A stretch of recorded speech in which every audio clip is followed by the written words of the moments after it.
Welcome back. We often hear about the importance of having a sound and clean heart. But what about the rest of our bodies, such as our limbs? Do they have a role to play as we attempt to keep our hearts clean? What does this look like in our daily lives? Joining me to explore this topic further is Amjad Tarsin. Amjad was selected as University of Toronto's first full-time chaplain. He completed a series on this topic through Soul Food, a podcast that looks at ways to refine the heart, seeking its virtues and ridding oneself of its vices.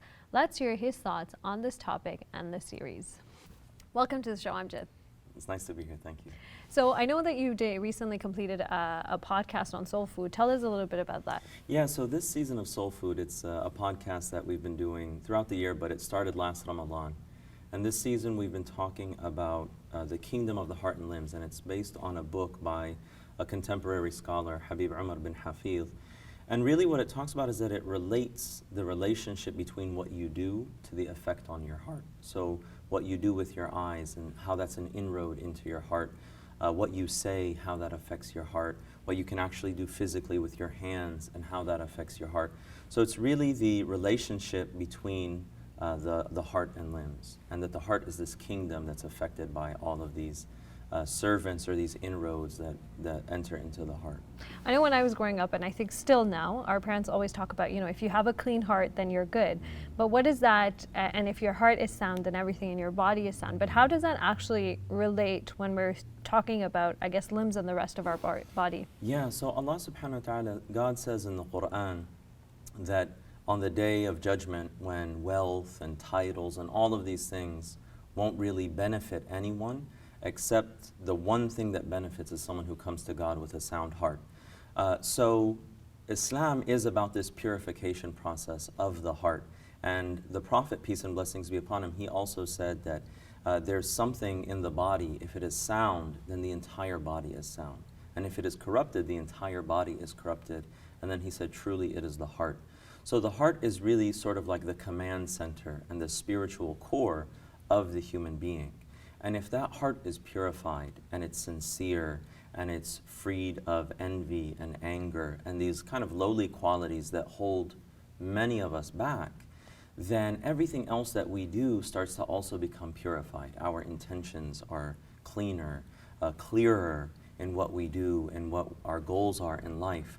So there is a direct relationship between the state of our hearts and the state of our actions. So which one comes first? So if from a practical sense, we understand the theory and the idea behind it. Do I make an intention that, I don't want to be jealous of person X, but I still feel it, but then how do my actions relate to, how do I practically, in real life, what does this look like? So where do you begin? That's a really good question. It's not mutually exclusive. It's not that you have to begin necessarily with your heart or you have to just begin with your actions, but scholars would say that the priority is the heart, the state of the heart, but that your actions affect your heart. So let's say someone's struggling with envy. One of the things that scholars recommend, it might be present in the heart. One of the ways that you get rid of that envy is that you pray for the person that you're envious of.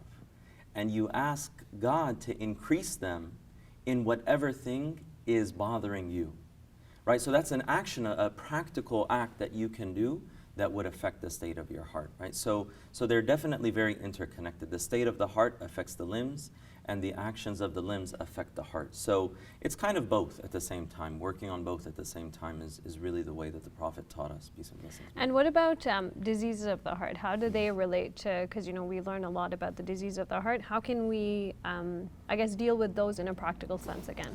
Yeah, it really depends on the disease, and that's kind of what the podcast goes through, but we just kind of went through envy. Another thing is the disease of the heart, for example, of anger. And really, one of the ways that we try to deal with that is controlling our anger, is forcing ourselves to be a little bit more forbearant. All of these diseases, there is a conscious effort that we have to take. One, we have to recognize that they're there, recognize it's a problem, but a conscious effort that we have to take in order to act in a way that counters that disease. Right? So for another example is showing off. So showing off spiritually. So if someone is going to pray or give charity and they're doing it so that people say, hey, that person is generous, or that person is pious, then one thing that scholars say is do acts of worship completely alone. Not all of them, but have some portion of your worship be completely private so that it's just between you and God.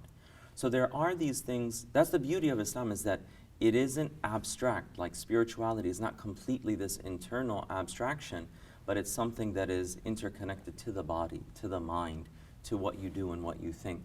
So it's really this harmonization of all that brings about a full expression of the faith.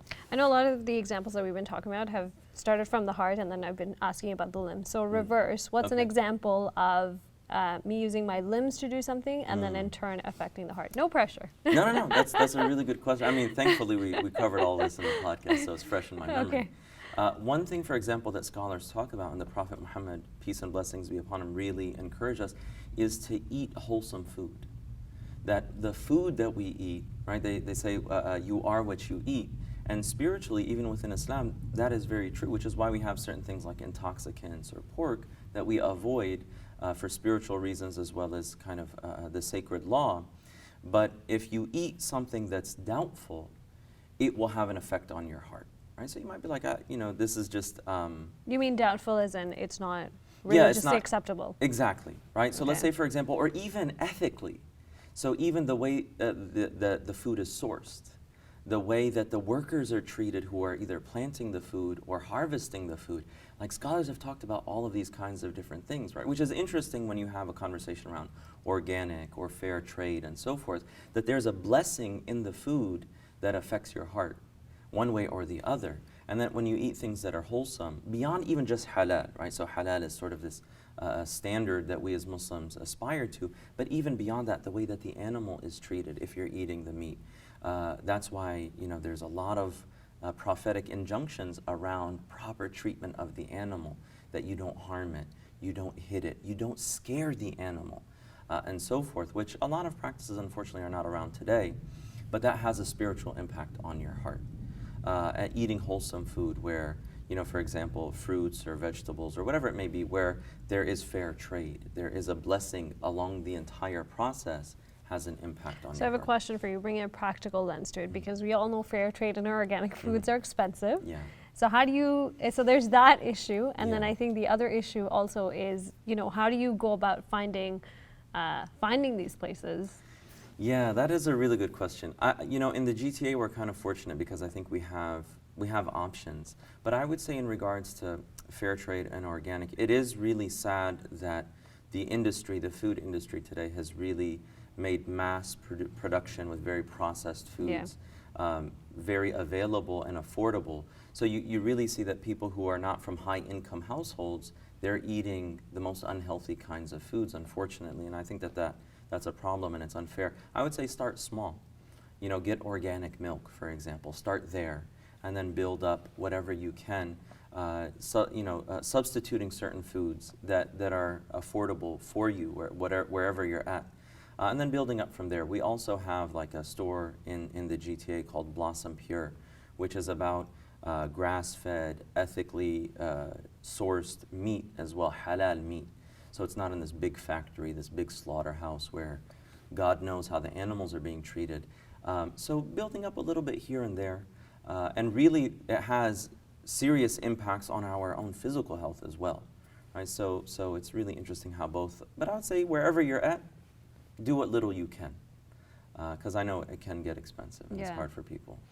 So just as we wrap up, what are some ways that we can make our heart sound in relation to everything that you've talked about? Yeah, I think one aspect is recognizing how valuable your heart is. There's a beautiful saying by the cousin of the Prophet, Sayyidina Ali ibn Abi Talib, may God be well pleased with him, where he says, you think you're just a small thing. Right? And a lot of us think that, little old me, what does God care about me? It's got this whole universe to worry about.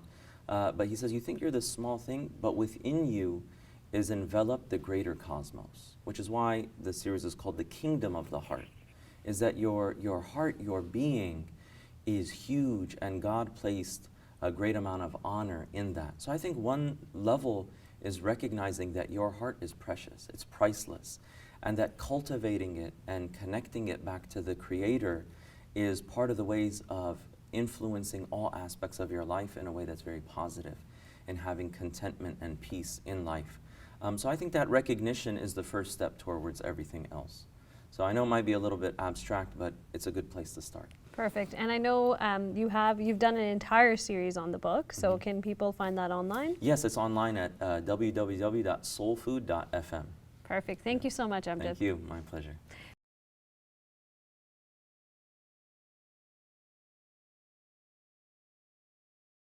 Hey YouTube, we hope you benefited from this video. If you liked it, or if you didn't, let us know in the comments below. And if you're interested in learning more, check out some of our other videos. And don't forget to subscribe so you can get new videos every Monday, Wednesday, and Friday.